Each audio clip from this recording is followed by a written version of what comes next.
नमस्कार दोस्तों, स्वागत है आपका नित्य एग्जाम पॉइंटर की डेली करंट अफेयर्स में। आज है 22 अगस्त और आज हम लोग 22 अगस्त के महत्वपूर्ण करंट अफेयर्स पर चर्चा करेंगे। दोस्तों, अभी तक हमारे चैनल को सब्सक्राइब नहीं किए हैं, सब्सक्राइब कर लीजिए, साथ ही बेल आइकन को जरूर प्रेस कर दीजिए दोस्तों, लेटेस्ट नोटिफिकेशन आपको मिलती रहे। इस करंट अफेयर्स का पीडीएफ डाउनलोड करने के लिए डिस्क्रिप्शन में हमारे टेलीग्राम चैनल का लिंक दिया गया है, आप उसे जरूर जो है डाउनलोड कर लें, फिर ज्वाइन करें। तो ये जो दोस्तों हमारे डेली की जो क्लासेज हैं उसकी टाइम टेबल्स यहाँ पे आपको दी गई है, कितने कितने बजे कौन कौन सी क्लासेज चलती हैं। तो अगर आप क्लास लेना चाहते हैं तो बिल्कुल आप टाइम के अकॉर्डिंग आइए और क्लास भी लीजिए। चलिए हम लोग स्टार्ट करते हैं आज का करंट अफेयर। स्वच्छता सर्वेक्षण 2020 में राजधानियों की श्रेणी में निम्न में से किस राजधानी को पहला स्थान प्राप्त हुआ है? तो वो प्राप्त हुआ है दिल्ली को। दिल्ली को राजधानियों की श्रेणी में जो स्वच्छता सर्वेक्षण 2020 है उसमें पहला स्थान प्राप्त हुआ है। तो जो दिल्ली नगर पालिका परिषद है, यानी कि जिसे हम एनडीएमसी कहते हैं, एनडीएमसी ने 20 अगस्त 2020 को घोषित स्वच्छता सर्वेक्षण 2020 में सबसे स्वच्छ राजधानी वाले शहर की श्रेणी में पहला स्थान हासिल किया है। एनडीएमसी क्षेत्र में ये जो आपका लुटियंस दिल्ली शामिल है, राष्ट्रपति भवन हो गया, संसद भवन हो गया, उच्चतम न्यायालय हो गया और उत्तर तथा दक्षिण ब्लॉक जैसे बहुत सारे महत्वपूर्ण जो भवन हैं वो भी इसमें शामिल हैं। तो किसको मिला है? दिल्ली को मिला है राजधानियों वाले में। ठीक है, अभी हम लोग उस दिन शहर वाले में कल हम लोगों ने चर्चा किया था, तो वो किसको पहला स्थान प्राप्त हुआ है? इंदौर को प्राप्त हुआ है, कल बताया था। तो ये भी आपको याद रखना है, लगातार चौथी बार। राजधानियों वाले में ये किसको मिला है? दिल्ली को प्राप्त हुआ है। ठीक है, चलिए दूसरा प्रश्न हम लोग देखेंगे।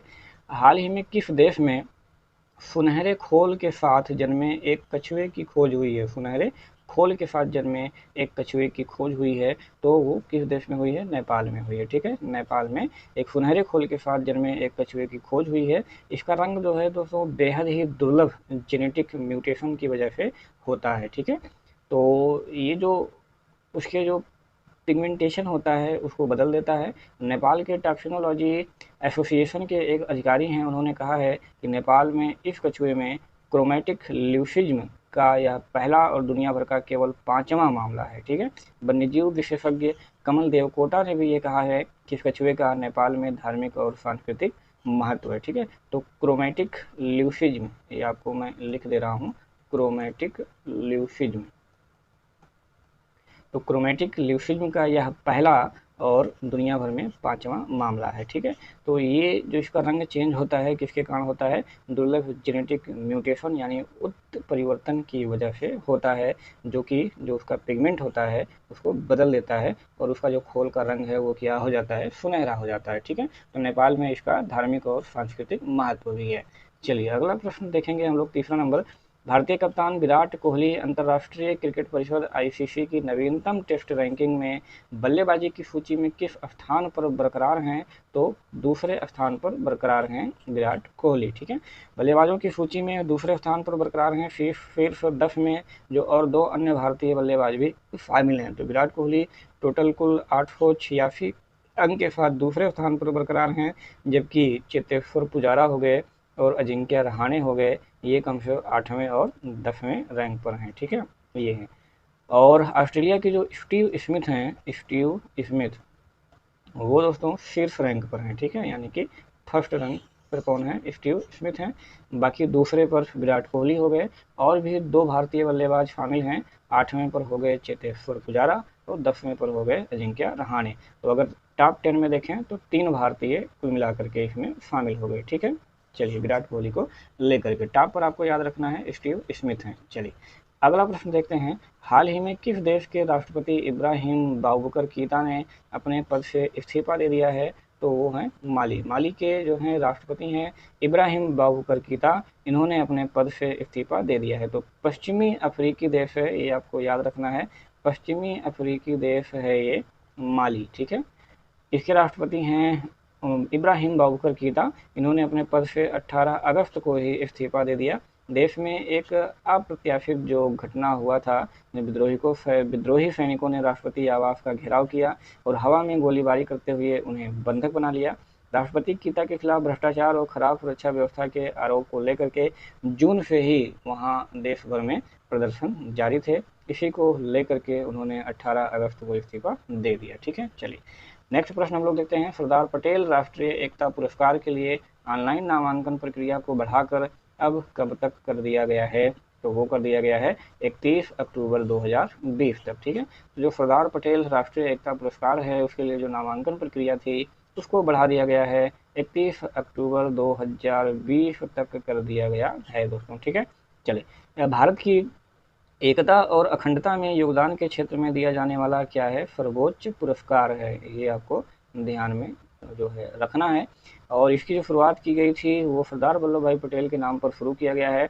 यह पुरस्कार एकता और अखंडता को बढ़ावा देने, मजबूत करने और अखंड भारत के मूल्यों को मजबूती प्रदान करने के लिए उल्लेखनीय और प्रेरणादायक योगदान की पहचान करता है, तो उनको ये पुरस्कार दिया जाता है। अगला जो प्रश्न है हमारा, centre for monitoring Indian economy CMIE के मुताबिक कोरोना संकट की वजह से लगभग कितने लोग नौकरियां गंवा चुके हैं, तो कुल मिला के 1.9 करोड़ लोग नौकरियां गंवा चुके हैं CMIE के मुताबिक, centre for monitoring Indian economy, ठीक है। तो कुल 1.9 करोड़ लोग नौकरियां गंवा चुके हैं। सिर्फ जुलाई महीने में ही कुल 50 लाख लोग बेरोजगार हुए हैं। हालांकि जो कर्मचारी भविष्य निधि संगठन है, EPFO बोलते हैं उसे, उसके अनुसार जून महीने में कुल 4.98 लाख लोग औपचारिक कार्यबल से जुड़े। CMII का ये भी कहना है कि अनौपचारिक क्षेत्र में जो नौकरियां हैं वह अब लौट रही हैं धीरे धीरे, यानी कि लोगों को मिलने लगी हैं, क्योंकि धीरे धीरे क्या हो रही हैं कि अब इकोनॉमी खुल रही है, ठीक है।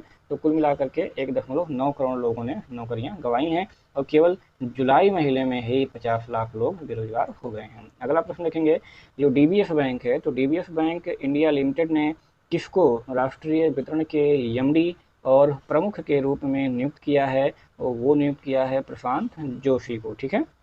तो DBS बैंक इंडिया लिमिटेड के जो प्रशांत जोशी हैं उनको MD प्रबंध निदेशक और राष्ट्रीय वितरण प्रमुख के रूप में नियुक्त किया गया है। वह DBS बैंक इंडिया लिमिटेड के प्रबंध निदेशक और CEO जो पहले थे कौन थे, सुरजीत सोम, ठीक है। सुरजीत सोम, जो सुरजीत सोम हैं उनको ये रिपोर्ट करेंगे, ठीक है। तो अभी जो DBS बैंक इंडिया लिमिटेड के प्रबंध निदेशक हैं और CEO हैं सुरजीत सोम, उनको ये रिपोर्ट करेंगे, ठीक है। चलिए, तो आइए हम लोग अगला प्रश्न देखते हैं, 8 नंबर। भारत और किस देश ने हाल ही में अपने रणनीतिक द्विपक्षीय संबंधों को नई मजबूती देने हेतु सांस्कृतिक समझौते पर हस्ताक्षर किए हैं, तो वो है इजराइल, ठीक है। भारत और इजराइल ने हाल ही में अपने रणनीतिक द्विपक्षीय संबंधों को नई मजबूती देने हेतु एक सांस्कृतिक समझौते पर हस्ताक्षर किए हैं, ठीक है। चलिए, इसमें थोड़ी सी कुछ और भी अगर चीज़ें देखें तो ये क्या है दोस्तों कि द्विपक्षीय जो संबंध हैं उनको नई मजबूती प्रदान करने के लिए ये जो हस्ताक्षर हैं ये किए गए हैं।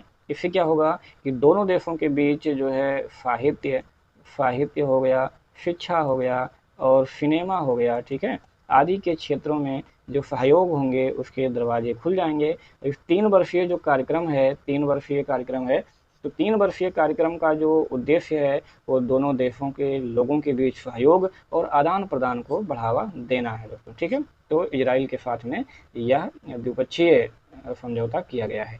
अगला प्रश्न हम लोग देखेंगे, हॉकी इंडिया कोविड महामारी को देखते हुए 61 जरूरतमंद खिलाड़ियों को कितने हजार रुपए की आर्थिक मदद देगी, ठीक है। तो हॉकी इंडिया कोविड-19 महामारी को देखते हुए 61 जरूरतमंद जो खिलाड़ी हैं उनको कितने हजार रुपए की आर्थिक मदद देगी, तो कुल देगी दोस्तों 10,000 रुपये, ठीक है। कितनी, 10,000 रुपये की आर्थिक मदद देगी कुल 61 जरूरतमंद खिलाड़ियों को, ठीक है। तो हॉकी इंडिया के जो कार्यकारी बोर्ड हैं उन्होंने कोरोना संकट को देखते हुए बेरोजगार सीनियर और जूनियर कुल 61 खिलाड़ियों को तत्काल 10,000 रुपये आर्थिक सहायता देने की घोषणा की है।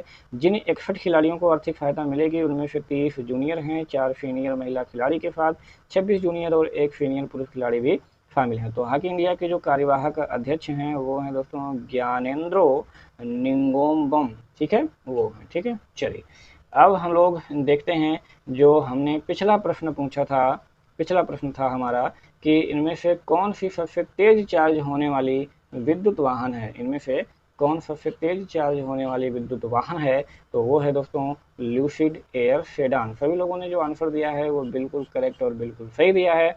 तो हाल ही में टेस्ला को टक्कर देने के लिए आई है लूसिड एयर सेडान, जो सबसे तेज चार्ज होने वाली विद्युत वाहन का अनावरण किया है। यदि नेवार्क स्थित कंपनी की माने तो ये जो विद्युत वाहन है ये केवल 20 मिनट में चार्ज हो जाती है और 20 मिनट के ही चार्ज होने पर कुल 500 किलोमीटर तक की यात्रा पूरी कर सकती है। ठीक है, तो जो एयर सेडान है इसकी ड्राइविंग रेंज लगभग कितनी है, 830 किलोमीटर है। टोटल कितनी है, 830 किलोमीटर है। ठीक है, चलिए तो अगला जो हमारा प्रश्न है वो आपके लिए है कि भारतीय अक्षय ऊर्जा दिवस निम्न में से किस दिन मनाया जाता है। भारतीय अक्षय ऊर्जा दिवस किस दिन मनाया जाता है, ये आपको बताना है और ये आपके लिए आज का क्वेश्चन है। तो इसका आंसर दोस्तों आप लोग कमेंट बॉक्स में ज़रूर दीजिएगा, हमें आपके आंसर की बेसब्री से प्रतीक्षा रहती है। तो चलिए इसको ख़त्म करते हैं आज का current affair. Thank for watching, have a good day. Daily current affair देखने के लिए आपका बहुत बहुत धन्यवाद। जय हिंद, जय भारत।